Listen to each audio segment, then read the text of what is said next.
গানের চুমুকে। সুপ্রিয় দর্শক, আজ 25শে বৈশাখ, বিশ্বকবি রবীন্দ্রনাথ ঠাকুরের জন্মজয়ন্তী। আর সেই উপলক্ষেই আজ আমাদের মাঝে উপস্থিত রয়েছেন রবীন্দ্রসঙ্গীত শিল্পী শিমু দে। শুভ সকাল আপু, কেমন আছেন? শুভ সকাল, আমি ভালো আছি, আপনি? আমি বেশ ভালো আছি আপু, ধন্যবাদ আপনাকে।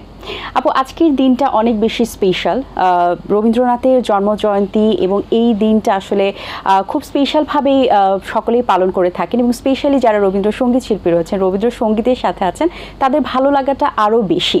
সো আমরা যদি দেখি, বিশ্বকবি রবীন্দ্রনাথ ঠাকুরের এক জীবনে তিনি 2232টি গান লিখেছেন, অন্তত এটা জাস্ট একটা সংখ্যা, আরও বেশি।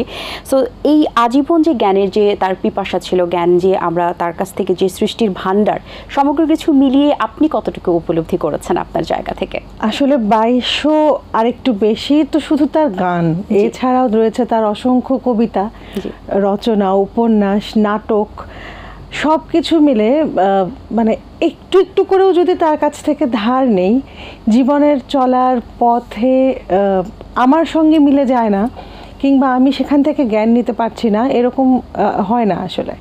তো রবীন্দ্রনাথকে আজকের দিনে নয়, শুধু প্রতিদিনই আমরা স্মরণ করি বা ধারণ করি ভিতরে, শুধু তার গানের জন্য নয়, তার প্রতিটা লেখনীতে। এবং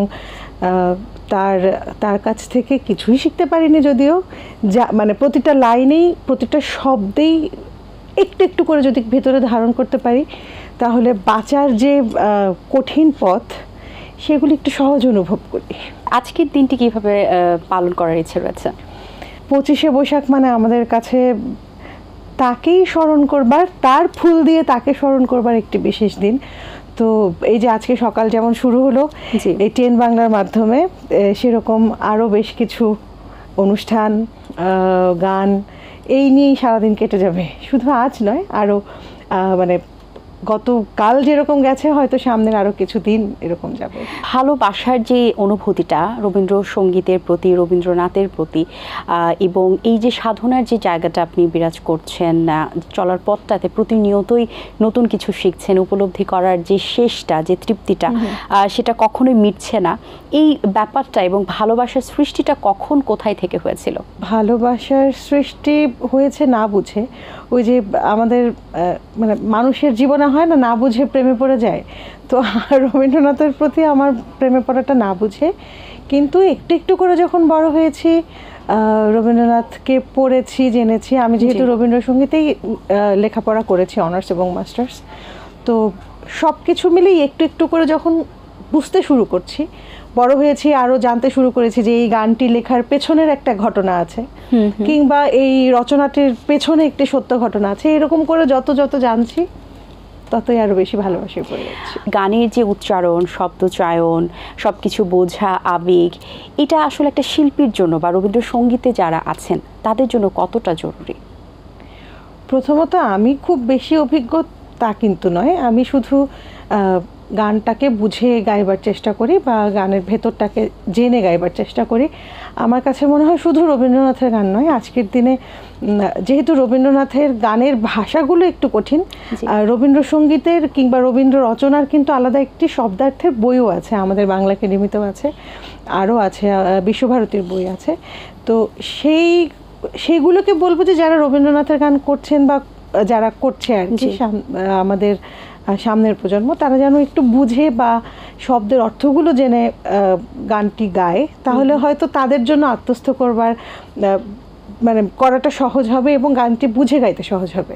আর শুধু রবীন্দ্রনাথের গান নয়, যে কোনো গান, সেটা রবীন্দ্র হোক, নজরুল হোক, শাস্ত্রীয় সঙ্গীত হোক, এমনকি আমাদের বাংলার ঐতিহ্য ফোক গান, লোকজ গান যেগুলো, সেগুলোরও কিন্তু অনেক বিশেষ বিশেষ কথা থাকে।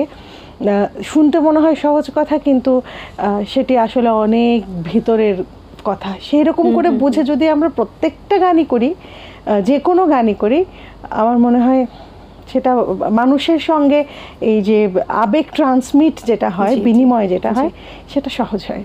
এই নতুন প্রজন্মের কথা যখন এসেছে, একটু জানতে চাই যে নতুন প্রজন্মদের মধ্যে রবীন্দ্রসঙ্গীত শোনার প্রভাবটা কেমন দেখছেন? তারা কতটুকু শুনছে এবং বোঝার যে চেষ্টা করা, এটা কতটুকু করছে?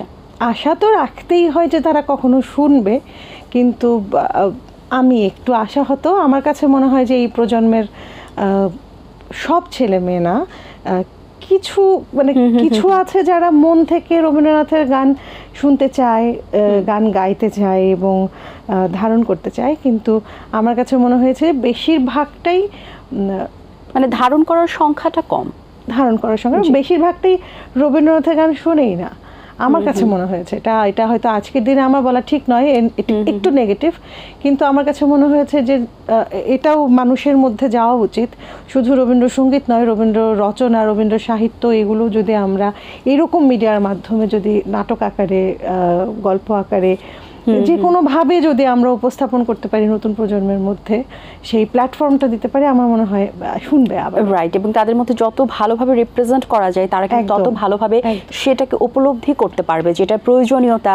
এটা আমাদের একটা সংস্কৃতিরও কিন্তু একটা পার্ট, এবং এই যে আমরা যেভাবে পালন করছি, আমরা যেভাবে ছড়িয়ে দিচ্ছি, স্বাভাবিকভাবে আমাদের পরের প্রজন্মটাই কিন্তু জানবে আমরা যেভাবে পালন করব, তারা কিন্তু সেই কালচারটাকেই ফলো করবে। তো এই যে নতুনভাবে রিপ্রেজেন্ট করা, এবং নতুনের কথা থেকে আরেকটা ব্যাপার যেটা আসে সেটা হচ্ছে ফিউশন। আমরা কিন্তু এখন রবীন্দ্রসঙ্গীত নতুনভাবে দেখতে পাচ্ছি, মিউজিক ভিডিও হচ্ছে এবং ফিউশন ওয়েতে কিন্তু আমাদের মাঝে রিপ্রেজেন্ট করা হচ্ছে গান। এই ব্যাপারটি আপনি কিভাবে দেখছেন? আমাদের দেশে আসলে ফিউশনের চাইতে কনফিউশনটা বেশি হয়ে যায়। সেটা হচ্ছে রবীন্দ্রনাথের গান ফিউশনের আসলে যুক্তি নেই, কারণ রবীন্দ্রনাথ নিজেই অনেক আধুনিক একজন মানুষ ছিলেন। তিনি মানে হেন টাচ নেই যেটা তার গানে রাখেনি। তবে আমরা যেটা করতে পারি যে নতুন প্রযুক্তিতে, যেহেতু আমাদের ছেলে মেয়েরা সেই আগেরকার দিনের রেকর্ড, তখনকার রেকর্ড সিস্টেম, এখনকার রেকর্ড সিস্টেম, সাউন্ড সিস্টেম কোনোটাই তো এক নয়। এখন প্রযুক্তির সাথে তাল মিলিয়ে চলতে গেলে একটু সুন্দর করে গানটাকে রিপ্রেজেন্ট করতে হবে, নাচতে হবে। এইটা কিন্তু ফিউশন নয়। ফিউশন সেটা একটা স্লো মিউজিকের সাথেও হতে পারে, গানের সঙ্গে খাপ খাইয়ে যায় সেরকম মিউজিকের সঙ্গে হতে পারে আধুনিক ইনস্ট্রুমেন্ট দ্বারা। যেমন আমি একটু বলি, সেটা হলো আমি গত 2022 সালে একটি কাজ করেছিলাম ওস্তাদ রশিদ খাঁর সাথে রবীন্দ্রনাথের গানের। তো সেটাও এক ধরনের ফিউশন ছিল, যে শাস্ত্রীয় সঙ্গীত এবং সেই রাগের উপর রবীন্দ্রসঙ্গীতের যে সংমিশ্রণ। তো এইটা যদি ফিউশন হয়ে থাকে তাহলে অন্যগুলো কনফিউশন ছাড়া আর কিছু নয় বলে আমি মনে করি। ফিউশন হতেই পারে, নতুন প্রজন্মের কাছে নতুনভাবে গান আমরা পৌঁছাবো, কিন্তু সেটা তার সঙ্গে সামঞ্জস্য রেখে। অনেকক্ষণ ধরে কথা বলছিলাম, আসলে রবীন্দ্র জয়ন্তীতে যদি আমরা গান না শুনি তাহলে কিন্তু হয় না, একদমই হয় না। তো কোন গানটি আমরা শুনছি আপনার কণ্ঠে এখন? রবীন্দ্রনাথের অনেকগুলি পর্যায়ের মধ্যে বিচিত্র একটি পর্যায়, সেখান থেকে একটি গান এই মুহূর্তে মনে হলো গাই। আমি তোমারে মাটির কন্যা, জননী বসু, জননী বসুন্ধরা। বাহ, চমৎকার, মন ছুঁয়ে গেল। আপু, আমরা তো গানের কথা বলছিলাম, গান নিয়ে কথা বলছিলাম, যে রবীন্দ্রসঙ্গীতের শব্দচয়ন, সব কিছু, উচ্চারণ, গায়কী, সব কিছুই ইম্পর্টেন্ট। এছাড়া যারা আসলে এই সেক্টরে আসতে চান, যারা এখন নতুন প্রজন্মের মধ্যে আশাটা আছে এবং খুব সাধনার সাথে ভালোবাসার জায়গা থেকে এই সেক্টরে যুক্ত হয়েছে, তাদের উদ্দেশ্যে কি পরামর্শ থাকবে? কোন জিনিসটা তাদের একদমই মাথায় রাখাটা খুবই অনিবার্য? প্রথমত হচ্ছে, আমরা রবীন্দ্রনাথের গান যারা করি তাদের সব থেকে প্রথম এবং প্রধান শর্ত হচ্ছে প্রত্যেকের গানে আমরা ইচ্ছে মতো গায়কী দিয়ে গাই, যেটা রবীন্দ্রনাথ নিজে মোটেই পছন্দ করতেন না। তার মনে হতো যে আমি যেই গানের সুর যেরকম দিয়েছি সেটা সেরকম করে গাইলেই তার আত্মায় সন্তুষ্টি লাগতো। তো আমাদের সামনে যারা এই গানগুলো শিখতে চায় তাদের প্রতি আমার অনুরোধ থাকবে যে তার গানটা একটু শিখে গাইতে।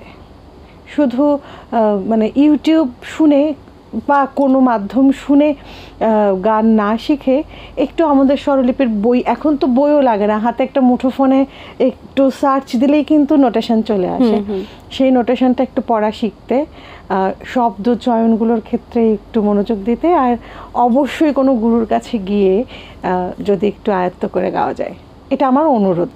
আপু, রবীন্দ্রসঙ্গীতের সাথে কাজ করতে গিয়ে আসলে আপনার কোন কোন সংস্থার সাথে যুক্ত থাকা হয়েছে, বা রবীন্দ্রসঙ্গীতের কোন সেক্টরটা আপনাকে সবচেয়ে বেশি আনন্দিত করে? রবীন্দ্রসঙ্গীত চর্চা করতে গিয়ে আসলে অনেক রবীন্দ্র চর্চা যারা করেন সেরকম মানুষের সঙ্গে সব থেকে বেশি পরিচয় হয়েছে, এবং আমার মনে হয়েছে যে আর সবার থেকে তাদের রুচির ধরনটা একটু আলাদা, একটু রাবেন্দ্রিক, একটু বাঙালিয়ানা তাদের মধ্যে হয়তো একটু বেশি থাকে। সেই সাথে যেহেতু সংগঠনের কথা তুমি জিজ্ঞেস করেছো, আমি বলবো আমার প্রথম রবীন্দ্রসঙ্গীতের পরিচয় হয়েছে যে সংগঠনের সাথে, সেটি হচ্ছে জাতীয় রবীন্দ্রসঙ্গীত সম্মিলন পরিষদ, ছায়ানট। এবং আমরা আমাদের একটি সংগঠন আছে, সেই সংগঠনের নাম উত্তরায়ণ। এরকম বেশ কিছু। বাহ, চমৎকার আপু। আমরা গল্পে আড্ডায় খানিকটা শেষের পথে, কিন্তু আবারও একটি গান শুনতে চাই, খুব মন টানছে একটি গান শোনার জন্য। কোন গানটি শোনাবেন? এবারে রবীন্দ্রনাথের খুব পরিচিত একটি গান, মানুষের মুখে মুখে থাকে, প্রেমের গান। তুমি কোন কাননে ফুল, কোন গগনের তারা, তোমায় কোথায় দেখেছি, যেন কোন স্বপনের পারা। তুমি কোন কাননে ফুল, কোন গগনের তারা, কবে তুমি গেছিলে আখির পানে চেয়েছিলে, ভুলে গেছি, শুধু মনের মধ্যে জেগে আছে ওই নয়নের তারা। তুমি কোন কাননে ফুল, কোন গগনের তারা। বাহ, অসংখ্য ধন্যবাদ আপু আপনাকে। খুবই ভালো লেগেছে আপনার সাথে কথা বলে। আজকের এই স্পেশাল দিনটা আরও স্পেশাল হয়ে গেছে। অনেক শুভকামনা রইল পুরো দিনের জন্য এবং আপনার আগামী দিনের জন্য। ভালো থাকবেন সব সময়। ধন্যবাদ আবার। তোমাকে অনেক ধন্যবাদ। ধন্যবাদ এটিএনকে এবং যারা আছেন ক্যামেরার পেছনে, যারা আছেন টিভি সেটের সামনে, প্রত্যেককে আমার কৃতজ্ঞতা। দর্শক, আশা করছি আজকের আয়োজন আপনাদের ভালো লেগেছে। আজ এই পর্যন্তই। আপনাদের সঙ্গে দেখা হবে আগামী পর্বে নতুন কারোর সঙ্গে। সেই পর্যন্ত ভালো থাকুন, সুস্থ থাকুন এবং এটিএন বাংলার সাথেই থাকুন। আল্লাহ হাফেজ। দিন আসে দিন যায়, সময়টা চলে যায়, তবু আছি এই বেশ ভালো। জীবনটা রঙময়, যেভাবেই হওয়া চাই, নয় কভু সাদা কালো। এই আশাতে স্বপ্ন ভাসে, সুখ হাসে চোখে মুখে, চায়ের চুমুকে।